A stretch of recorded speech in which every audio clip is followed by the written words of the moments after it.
ETF index mutual funds నేర్చుకుని stock మార్కెట్లో రాణించాలనుకుంటున్నారా? వెంటనే ఈ నెంబర్కి కాల్ చేయండి. రమ్మగారు, సాధారణంగా మనం మనుషులు పగ తీర్చుకుంటూ ఉంటారు. ఎప్పుడు ఎవరిని ఏమందామా, మనల్ని ఏదైనా ఒక మాట అన్నారు అంటే ఇమీడియట్గా అనేసేవాళ్ళు కొంతమంది. అయితే సమయం కోసం వేచి చూసి అమ్మ అప్పుడు నాకు టైం వచ్చింది అని పగ తీర్చుకునే వాళ్ళని చూస్తాం కదా. జంతువుల్లో కూడా ఇలా ఉంటాయా? ఎందుకుండవు? జంతువులు పగ తెచ్చుకుంటాయి. తీర్చుకుంటాయి. పాము పగబడుతుందని చెప్పుకోవాలి మనం. పాము వింటా ఉంటాయి. ఏమిటో అంతే, దేవతా సర్పాలు అయితే కానీ మామూలు పాములకి ఏం తెలుస్తుంది? మనం ఆ కథలన్నీ నమ్మం. కాకపోతే మన పంచతంత్రం కథలు ఉన్నాయి కదా, అందులో మంచి మంచి కథలు ఉంటాయి జయ. జంతువులు పగ తీర్చుకునేవి. కాకోలికీయం అని ఒక భాగం పంచతంత్రంలో. ఏంటిదండి? కాకోలికీయం. కాకోలికీయం. కాకి, కాక, ఉలూకీయం అనమాట. కాకములు ఉలూకములు అంటే కాకం అంటే కాకి, ఉలూకం అంటే గుడ్లగూబ. ఓ, ఆ రెండిటి ఫైట్ బాగుంటాయి ఆ కథలు కూడా. అందులో కొన్ని చిత్రమైన కథలు చెప్తారు. అందులో పగ తీర్చుకున్న కోతి కథ ఒకటి ఉంది. పిల్లలకి చెప్పడానికి బాగుంటుంది. మనకు కూడా అంటే కొంత కొత్త విషయం తెలుస్తుంది. మనుషులు ఇలా చేస్తారు, చేసేవాళ్ళని మనం చూస్తుంటాం. సినిమాల్లో చూడమా మనం పగ తీర్చుకోవటం. అవునండి. అంత్యంలో చివరికి మొదటంతా ఏదో కాన్స్పిరసీ బాగా జరుగుతూ ఉంటుంది, చివరిలో బయటపడుతుంది వీడికి ఏదో పూర్వ చరిత్ర ఉంది, వాడు అందుకే దీని వీళ్ళ మీద పగ తీర్చుకున్నాడు అని. శకుని కథ ఒకటి బాగా మనం తెలుసుకుంటాం. అతను పగ తీర్చుకున్న కథే కదా అది. అయితే చెప్దాం. ఒక రాజుగారి దగ్గర, రాజుగారికి బోళ్ళంత మంది మగపిల్లలు సంతానం ఉన్నారు, పిల్లలు.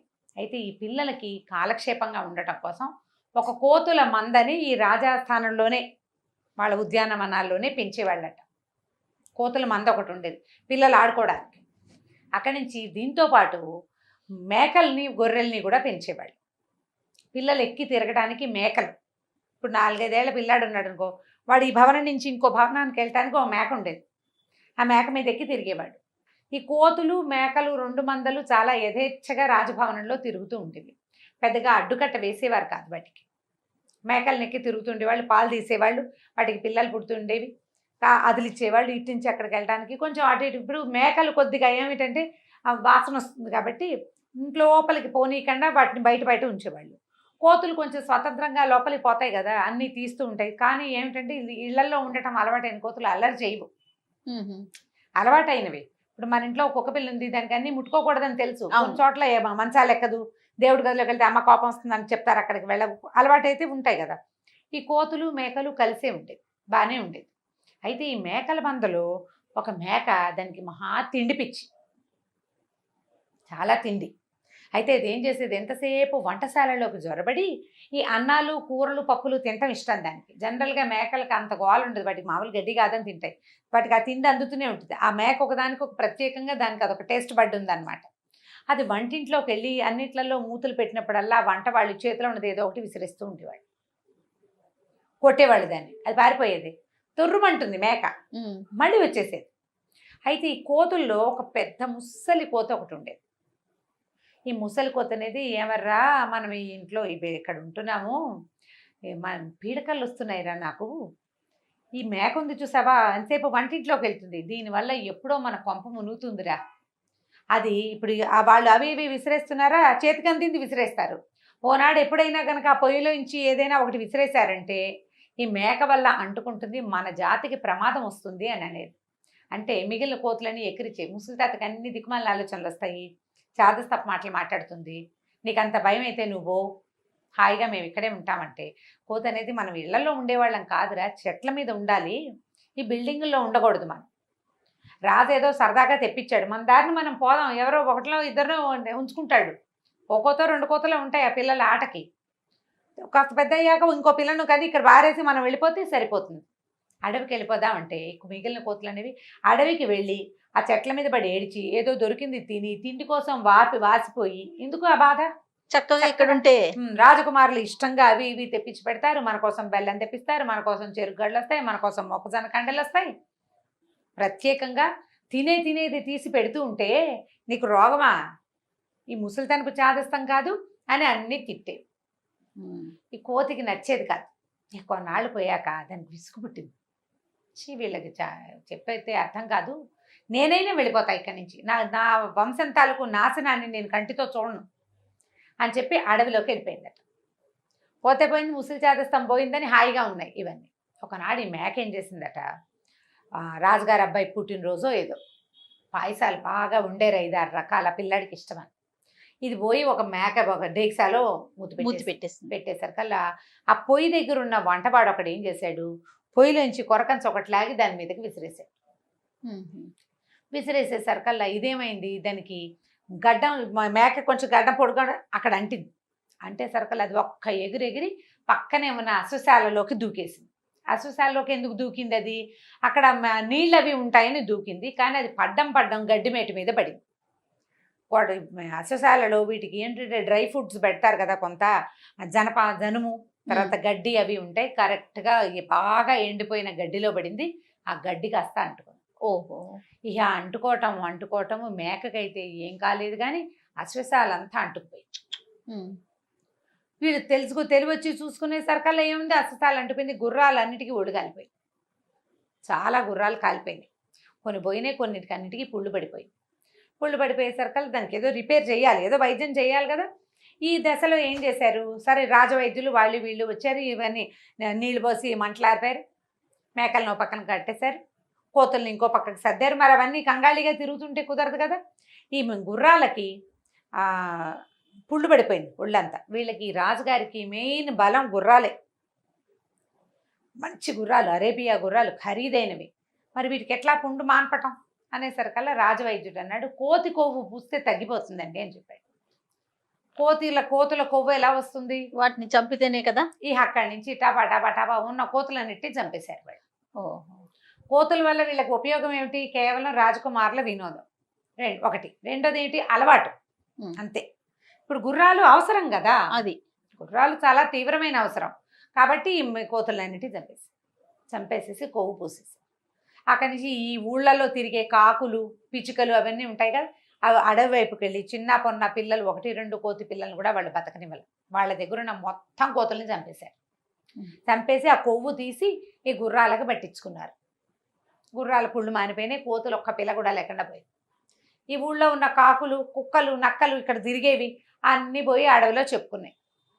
రాజుగారు చూడు ఎంత పని చేశాడు, ఈనాళ్ళు ముద్దుగా పెంచి కోతులన్నిటిని చంపేశారు అని చెప్పుకునేసరికల్లా అడవిలో ఉంది కదా ముసలి కోతి, దానికి తెలిసిపోయింది, అయ్యో నా వంశం అంతా నిర్వంశం అయిపోయిందో అని ఏడ్చింది.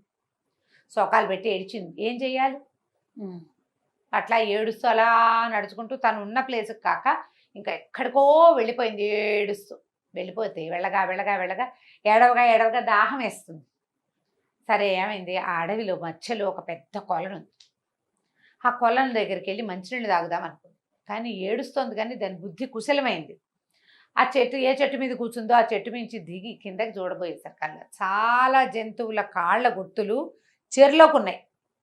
ఆ సరోవరంలోకి బయటికి ఒక్క గుర్తు కూడా లేదు. ఇప్పుడు చెరువులోకి మనిషిలో జంతువులో వెళ్తే వెళ్ళింది వచ్చేది ఉండాలి, అంటే పాదం గుర్తు ఇటున్నది ఇటు ఉండాలి కదా, వెనక్కి ఉండద్దు. ఏమిటో అన్నీ వెళ్ళే గుర్తులేవి వచ్చే గుర్తులేవి, ఏమిట్రా ఇది అని ఆలోచించింది. ఇందులో ఏదో ఉంది, ఏ జంతువో పిచ్చిన తెలియంది వెళ్తే అందులోకి వెళ్ళిపోతోంది అంతే. లోపల జంతువో రాక్షసుడో ఏదైనా జలచరమో ప్రమాదం ఉందని ఏం చేసింది, అటు ఇటు వెతుక్కుని ఒక ఇంత రెల్లు పొద ఏదో కనపడితే, ఒక పెద్ద రెల్లు స్ట్రాలాగా ఉంటాయి రెల్లు, అది తీసుకొచ్చి చెట్టు కొమ్మను కూర్చుని నీళ్లలోకి ఒళ్ళను గుచ్చి పైన కూర్చుని పీల్చడం మొదలుపెట్టింది. మంచినీళ్ళు కావాలి దానికి. ఇంతలో అడవిలో ఈ చెరువుల నుంచి బుడుంగ్ మన శబ్దమైంది. ఒక రాక్షసుడు బయటకు వచ్చాడు. ఎవరు మంచినీళ్ళు తాగుతోందని చూశాడు. కోతి కిందకి నీళ్ళలోకి వస్తేనే వాడు పట్టుకోగలడు. వాడి మెళ్ళలో ధగమని మెరుస్తూ ఒక హారం ఉంది ఆ రాక్షసుడి మెళ్ళలో. పైకి లేచి, ఊరిని కోతివే నీకెంత తెలివి, ఆహారం కోసం నేను ఇక్కడ కూర్చుని ఉంటాను, లోపలికి వచ్చిన జంతువుని తీసేసుకుంటాను, కానీ నీలాంటి తెలివైన వాడి మీద చెయ్యటం నాకు ఇష్టం లేదు, అసలు ఒక్క జంతువుకి తెలివి ఉండదు, నీకెంత తెలివిరా ఆహా అని ఆశ్చర్యపోయాడు. ఈ రాక్షసుడు కోతి కొంచెం ఫ్రెండ్షిప్ చేసింది. నువ్వు ఎక్కడి నుంచి వచ్చావు ఏమిటి అని అడిగితే, ఇట్లా నాకు ఇదంతా పాడైపోయింది, నా కుటుంబం అంతా పోయింది, నా వంశం నిర్వంశం అయిపోయింది, రాజు వల్ల దుర్మార్గుడు అన్నాక తట్టింది కోతి. ఏమంది, మరి నీకు ఆహారం కావాలి, సంవత్సరం దాకా నువ్వు అడగకుండా ఉండే ఆహారాన్ని సమర్పిస్తాను, కావాలా నీకు అని అడిగింది. రాక్షసుడు సరే అన్నాడు. అయితే నీ మెళ్ళలో ఉందే ఆ గొలుసు, అది తీసి నాకు ఇవ్వు, అది తీసి నా చేతికి, నీకు ఎంత ఆహారం ఇక చాలు బాబోయ్ అనేంత ఆహారాన్ని చూపిస్తాను నీకు నేను అనేసరికి కొంత ఫ్రెండ్షిప్ చేసిందిగా. కోతి తెలివైందని తెలిసిపోయింది రాక్షసుడికి. ఆ మెడలో నుంచి ఆ ధగధగలాడే రత్నాల హారాన్ని ఎత్తి కోతి చేతిలో పెట్టాడు. కోతి మెడలో రత్నాల హారం వేసుకుని చక్కగా సరాసరి ఊళ్ళోకి వెళ్ళిపోయి రాజుగారికి కనపడింది. రాజుగారు ఆశ్చర్యపోయాడు. అబ్బో ఎక్కడి నుంచి వస్తున్నావు, నువ్వు ఎక్కడున్నావు, ఏమిటి ఇట్లా అయింది చూసావా అనేసరికల్లా అవును నా వంశం అంతా పాడైపోయింది. అయితే ఏమైందిలే, మీరు ఎన్నాళ్ళు మమ్మల్ని పెంచారు, మీ మేలు కోరుతాను నేను.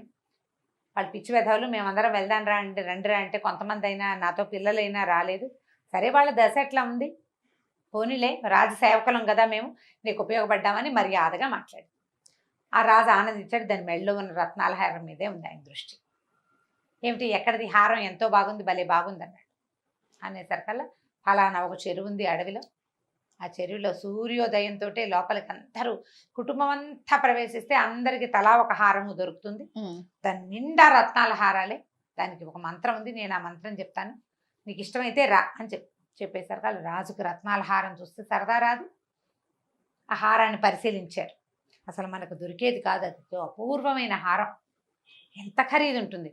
మొత్తం పరివారం అందరికీ తలా ఒక వస్తువు వస్తే ఆ వస్తువులన్నీ రాజువే.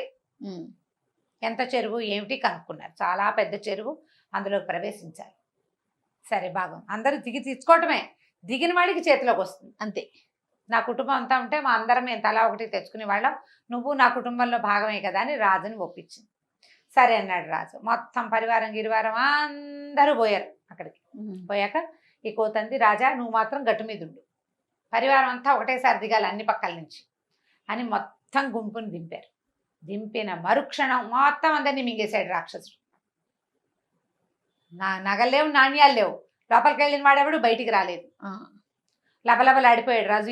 ఏది నా వాళ్ళు, నా వాళ్ళంతా ఇలా ఏం చేసేసావంటే, నువ్వు చేయలేదా నా వాళ్ళందరినీ,